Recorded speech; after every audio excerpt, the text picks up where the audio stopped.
Today's topic, whatever you do, do not miss this episode. Welcome to Table Scraps, short discussions about board, card, and tabletop gaming, submitted by the viewing audience and discussed with the viewing audience.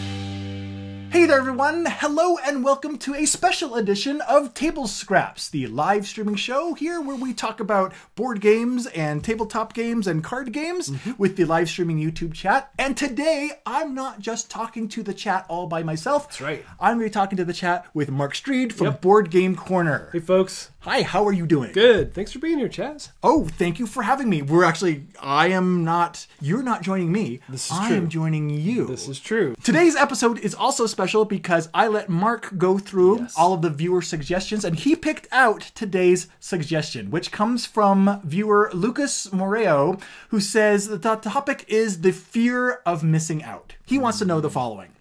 Why is the fear of missing out stronger with board games? At least it seems that way. There's a lot of games coming out each year, and this holds true to the video game industry as well. There is a difference. Okay. The difference is that in the video game industry, people won't even look if your game is bad, generic, or too similar to another game from a big publisher. It can be unfair sometimes, but it's best that way, says Lucas. Okay. Now, why in board gaming a lot of games are looked at as valid? I mean, really, there's a lot of average or below average games that are being talked about, being bought, being played, and he wants to know why. I know they may sell less, but the growing number of games and publishers seems to show that almost every game is quote unquote worth a look if you're into X, Y, or Z themes and mechanisms. Yes, you may miss out on a really great card game, but so what? Yeah. Okay? I'd rather have less games in which would require a better quality from the designer and publisher than this avalanche of games. It's true. I mean, even for us, particularly, because as a reviewer, we're always like, oh man, I don't want to miss out on that. Everybody's talking about it. I haven't even played it yet. That is, yeah, there is that. There's definitely that pressure. And so that pressure I feel all the time, and it's self-inflicted because I don't have to. You know, it's not that I have to, I got to look at Seventh Continent because everybody else is. You know, do you feel that you start to have a certain obligation to certain publishers that you have to, and if you miss out, you're going to hurt your relationship with the publisher? I don't know about hurt, but I do feel like if I miss out, you didn't get this one reviewed, maybe we'll, look at you again later for something else. Okay. And maybe not as just frequently getting things from certain publishers, but in general, I want to be. I'm worried I'm going to miss out on that was the big one. I should have looked at that one. Okay. So even from the reviewer, media maker perspective, there is a fear of missing out. Absolutely. Okay. But let's get back to the player perspective. Player perspective. Now, but on the player's perspective, I can say Pandemic, for instance, season 2. I have the I got to play this. I can't miss out on this as a player. So I have the same, even though it's different, but it's still Pandemic. Do you feel it's the same, but it is different. It's Pandemic still, but it is a different enough one that you're like, I definitely want to dig into this. And that actually almost ties in almost exactly what Lucas was saying. It's like, they're just these derivatives and they're not that different. Yeah. Do you feel that it's more of a missing out on the gaming experience, or are you more fearful of missing out that if I don't buy this game now, it's going to go out of print. I'm never going to be able to buy it. For me, it's more the gaming experience. Really? Yeah. For me, it's the other way around. Really? Yep. I've had a couple of games that I wanted, and I kind of put them on my wish list, and I waited too long, and they sold out, and it's sometimes taken 6 months to a year to come back, or they've never come back. Yep. And that's what affects me most. It's definitely there as well, right? But when I hear people oh yeah, I played this, it was so fun, we did this, and I'm like, oh, now I'm just really missing out because people are so excited about it. Not just us as reviewers, but people in my game group are like, oh man, I want to play. Oh yeah, that is true. That is true. I'll go to my game club, and some of my friends will be like, oh, have you played this? I'm like, no. Can we play it? Well, I brought this instead. No, I want to play the other thing. And then we never get back to it because there's an avalanche of games to get through. Every single game club meeting that I go to, it's always new games that not necessarily brand new off the shelf or brand new just published, but new stuff that they didn't bring last time.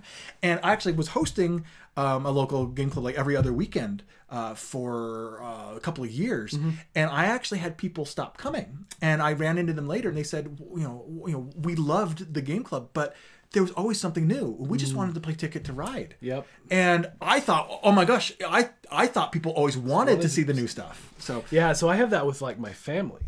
That they're like, can we just play one of the old games again? I'm like, oh, but this new one just came in. And it's interesting how that can actually push people away from the hobby. Yeah, absolutely. So I try to get back. We try, and we're in a unique position that I'm always getting new stuff, and I have stuff to look at for either for like Blender segments or whatever. It's just trying to stay on top of everything. It's part of that want to not miss something as well.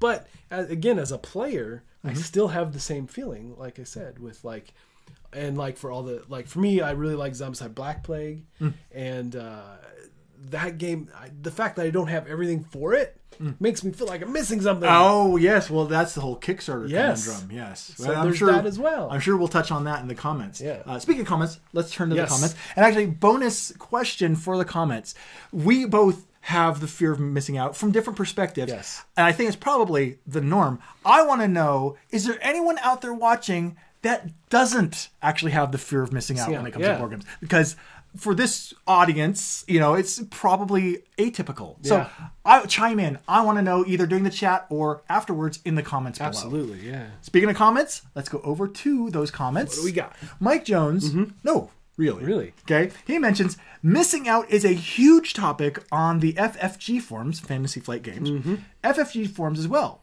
Some OCG folks seem to think that it's unfair for a company to sell exclusive products that are part of a game as part of another product, like in a book. Yeah.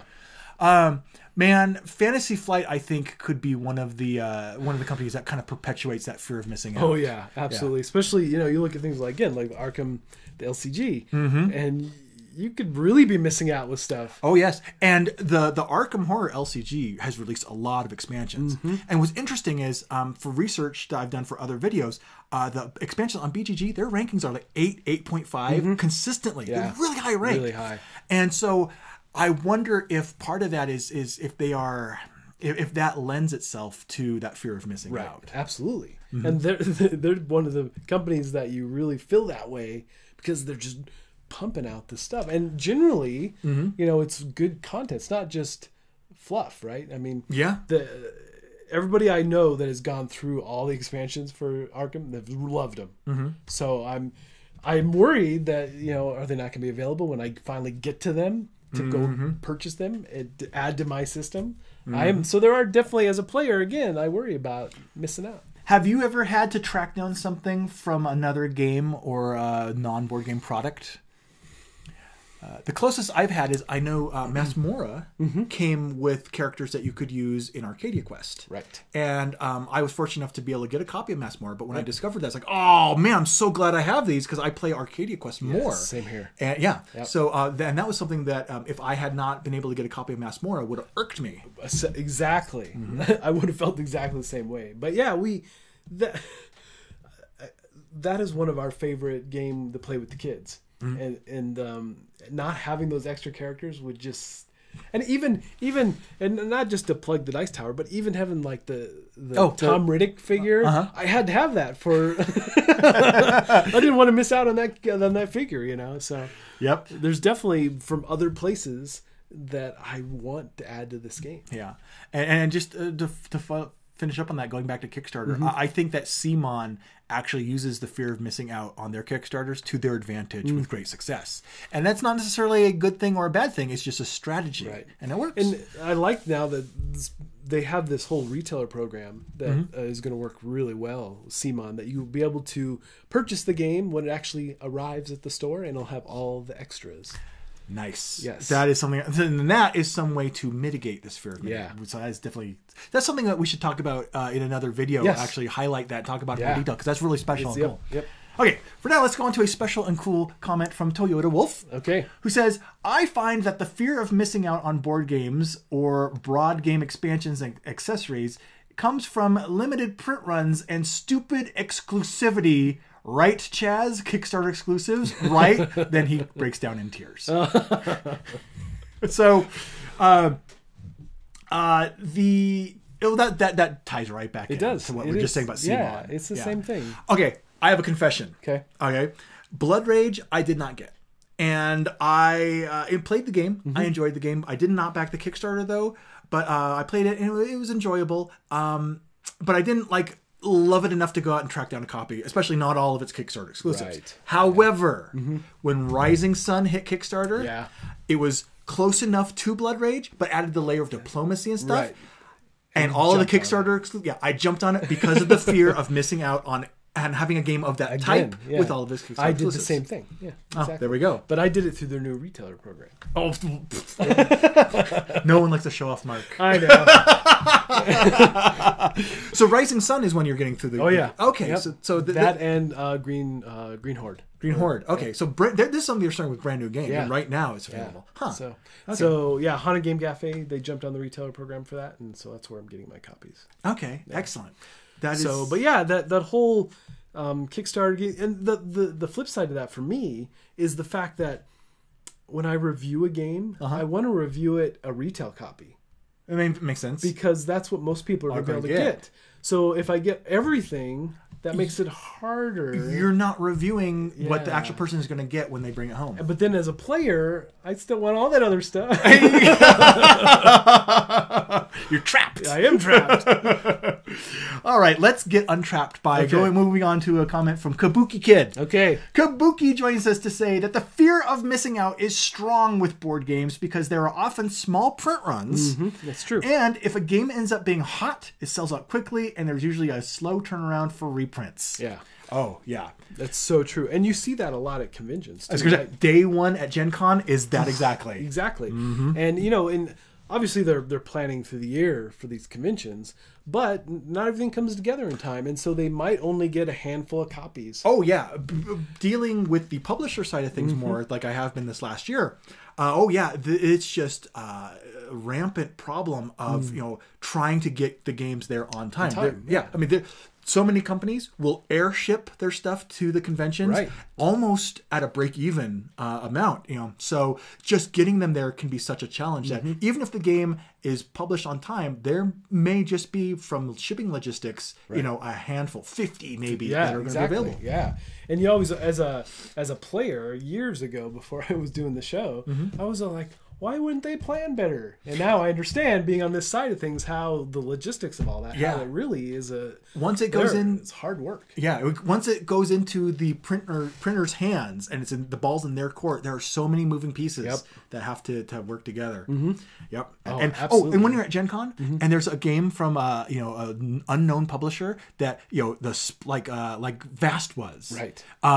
It's so neat to see that, but those will evaporate too. People will be scrambling to that booth to find it for the fear of missing out. And in Vast case, they had a ton that lasted at least 3 of the days before they were sold out. So it wasn't, as the word of mouth grew through the 3 days, that game just started getting more and more bought up. And that was so neat really to see. Fun, yeah. And it's neat that we're in an industry where that kind of thing can happen. Yep. All right, let's continue on here to the Lomder, who says, at the same time for video games, big game releases are predicated on fear of missing out, such as multiple limited editions, including stuff that contains stuff not important to the games. Oh, yeah. It never ceases to amaze me when a video game will have a limited edition tin with a statuette and stuff. And the statue, that kind of makes sense. But the tin and stuff for a video game... have you ever succumbed to any of that? I have. Oh, really? I showed you, remember? Oh, yeah. Okay. I have this giant Titanfall robot, and I just lucked into that copy of it, and I had just a really good deal I got on it. But just the robot, if you didn't even care about the game. On Titanfall, the first game, I wasn't that enamored with, because it was all online deathmatch. I've done that for years. I want a story-driven game.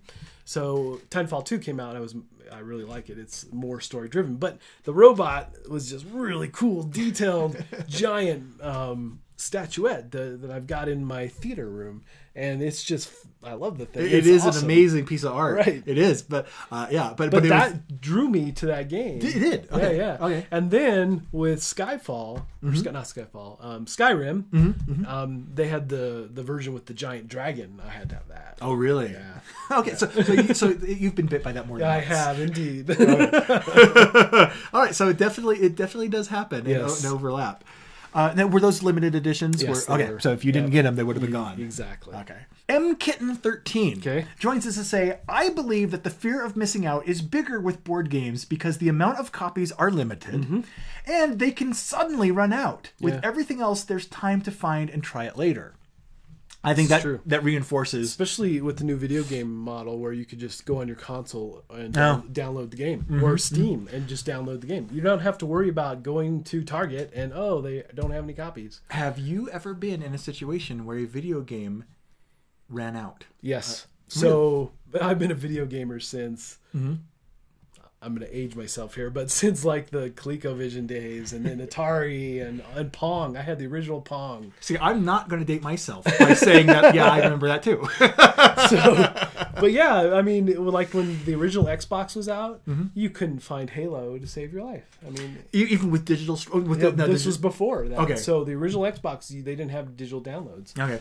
My most interesting instance of having a video game be unavailable, out of print, is that it was a purely digital download game. Okay. Magic the Gathering Online. Oh, okay. The way that they did their boosters that you would buy, they actually had print runs of these purely 100% digital boosters, and they would sell out of them.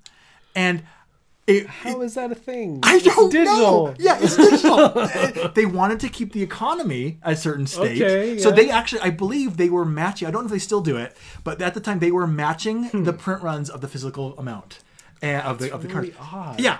Why would you do that? Yeah, that just doesn't make sense. So yeah, I'm glad they don't do that kind of stuff. I don't know, maybe they do. I don't know. But yeah, I remember looking for games like the original Borderlands came out, and on the original Xbox, and all my friends got it, and I went to it, went to like 4 stores, couldn't find it. But yeah, so in the video game world, that's not so much a thing anymore, though. That's true. That's true. Board game world, though, unfortunately, it's going to continue. It's going to continue. It's going to, just by its nature, it's going to continue. And you can jump on like the Tabletopia and stuff and play the virtual versions of those games. Oh, right, but it's still not the same as sitting around a table. It's not the same. But yeah, as Tabletopia and those other online platforms become available, I wonder if that will mitigate the sellout print run problem. There is a potential there, and so until you can get a copy, at least you have some sort of avenue to try it out, right? And that always raises a question: will that cannibalize or foster the game? I would hope it would foster, because the point of board games is that you're sitting around the table interacting with folks. Yeah. If I'm just going to play a computer game, or I'm just going to play on my Xbox or something, I can do multiplayer there. But board games is so I can have people around the table hanging out, talking. Even if we don't finish the game we're playing, the social aspect is why I'm so excited about board games. Absolutely. Yeah. Speaking of social aspects, I'm segueing again. Speaking of social aspects, we're going to go back to this social chat and get the next comment here. Sean, who says, I work in video games, so I understand the zeitgeist or geek cred that comes from experiencing a thing when it first comes out.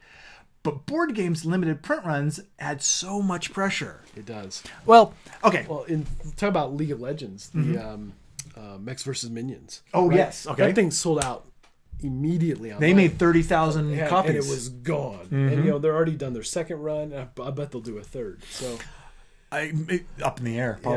Yeah. That would be amazing, right? But everybody who I bring that game out to and show, they're just blown away. Can I get it? And when it was available, I was playing at, I think it was Extra Life last year, and everybody we were playing with ordered it from the table on their phones. So, but yeah, that's how voracious that stuff can be, right? I mean, and that's why stuff flies off the shelf.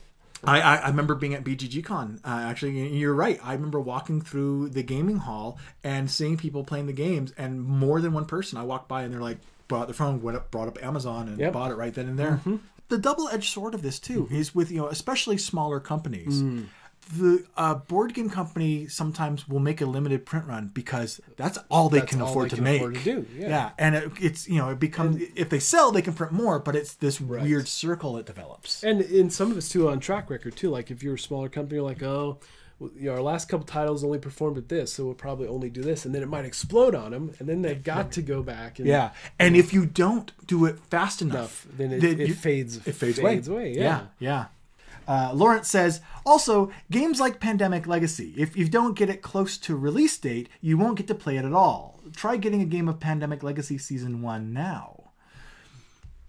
That's that actually dovetails into what we were just saying about the print runs and stuff. Yep. It's so weird, and it's Z-Man Games is I would say was one of the larger mediums. And they've been pretty good about the pandemics in general. About their popularity and having a ton of copies because like when it released, there was a ton of like Essen and such, but even my local game stores all had copies, and they're dwindling now, but those. Initially, they had like 6, 7, 8 copies each. So I remember with Pandemic Legacy Season 1, Z-Man was posting how many pre-orders they had. It was an insane number of pre-orders. But using pre-orders also is another way to mitigate the print run because you can know. And that at least have some sense, right? Yeah, and that also goes back to Kickstarter. It helps you kind of know. Right. Sean also adds that with legacy games... Okay, specifically, it's less of a fear of missing out and more of a fear of being spoiled. This is true. He goes to say, like with Stranger Things, I have to avoid the internets until I'm spoiler-proofed. Yes.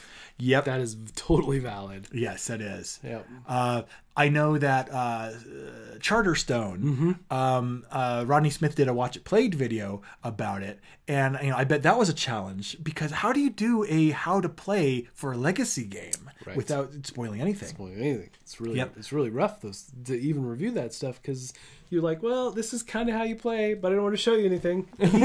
So you can only give them a sense, a taste. So that, definitely, I agree, and I agree with Sean that fear of being spoiled. It's huge. I'm gonna go grab this game, and play it as soon as possible. With Pandemic Legacy Season 2 and Charterstone, I'm planning to play them as soon as possible, partially for that same reason. Yeah, it's true. Yeah. Okay.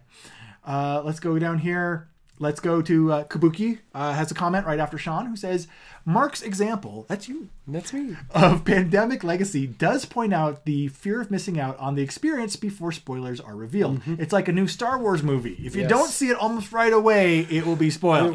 Yeah. That's why I have opening day tickets for Star Wars. There you go. Yep. Lawrence, who follows up saying, I'm learning to get over fear of missing out. Nice. Here we go. Good. This is what I wanted to hear about. Otherwise, you end up with a stack of games, half still in shrink. Then you have to purge at a huge loss. A stack of games, half still in shrink. I wouldn't know anything about that. Can you... I think I have my game still in shrink on my shelf. I think I have it down to 3 back at home. Wow, that's impressive. Is it? I have way more than that. Really? Oh, my. Yeah. Oh. And one of them... It's also partly how I keep my review queue. Oh. So I know which games still need to be reviewed. Oh, that's a good system. Yeah. Okay. So when you go into... So you're grabbing it. You don't sit there and kind of spoil it for yourself beforehand. Right. Exactly. Ooh. I don't even see how you could do that. It's a little rough. And we always try to play 3 to 5 times before we... And I always like to see what that out-of-the-box experience is like. I guess you do right before the review, having that. That makes sense. Yep. Okay, that makes sense. Okay. And Trevin, we'll wrap up here with a comment from Trevin who says, I do not tend to suffer from fear of missing out. Here we go. Good. We've come kind of the whole circle here. Yeah. I don't use Kickstarter ever. Nice. That definitely is something that would help. That's awesome. And the internet lets every friendly local game store sell online. So even if a game is out of print, some small store somewhere will have a copy on the shelf. Yep, that is true. I know that there is one particular online store that I kind of keep as my secret weapon that not a lot of people know. And if I could remember what its name was, I would divulge what it is, but I honestly can't remember what it's called. Because I only use it once a year, once every 2 years. I rely on my co-host Randy because he has a few of those. And we even have a place in town, well, not in Fort Collins, but in Colorado that we go to that is it'll have stuff on the shelf that you're like, this is on the shelf. Are they asking $1 million for it? No, they're asking under retail. That's true. And so, you know, we keep an eye out for that stuff as well. There is true. There's one of my local game stores. It's like split in two. Actually, it's like split in like 2/3. 1/3 is the little board game area, and the other is just these tables set up for like Warhammer. Right. So they're very Warhammer focused. So their clientele is not, yes. Yeah, and that's the way these are too. They're like baseball card shops and and comic book shops that also have a small board game, but they generally have like games that you don't see on the shelf usually. Yeah. There's a game store, a toy store. There's a toy store in town where I live, and they have one little end cap of board games, and they do get some really neat, modern board games. Yeah. Only a few though, but I have found some things. I was like, oh my gosh, I can't believe you're the only person in town that has this game because no one's looking there. Yeah, it's pretty amazing. Actually. So we've taken what Trevin said and completely flipped it and turned it into a fear of missing out thing. So I definitely have that fear though. I mean, from a reviewer and from a gamer, I fear missing out. Oh, yeah, absolutely. So, Trevin, those are really good tips that I think we both need to incorporate. Indeed. Less Kickstarters and also using the internet and just knowing that it's going to be out there somewhere and help and satiate your need to get everything that way. Yeah. So... And the big thing, the biggest game for me on that has been Gloomhaven. I'm like, oh, that's probably not going to do when it was on Kickstarter. I wasn't really, and then I just skipped it. And I have friends who have it, and I still haven't played it. But I feel like I really missed out. I should have jumped on that one. That's a really good point. To wrap up here, in the comments below after the show, when this is posted on YouTube, let us know what your biggest fear of missing out game has been. What's the game you went out and grabbed specifically because of the fear of missing out? Right. Let us know in the comments below. Definitely. And that's where we're going to have to comment because we're out of time for this episode. So I want to thank Mark from Board Game Corner. Being here. Yes, thank you for having me. This is awesome. Yep. And for more board game news, reviews, and commentary, be sure to subscribe to Pair of Dice Paradise and Board Game Corner. And until the next episode, I've been Chaz Marler, who, along with Mark the YouTube chat, have been serving up some table scraps. That's right. Talk to you soon. See ya.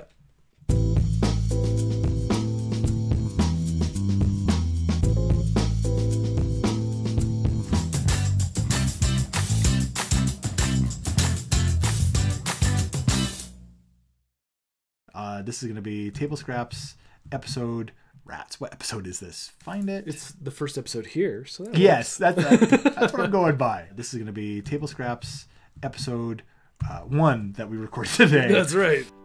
Well, that's getting edited.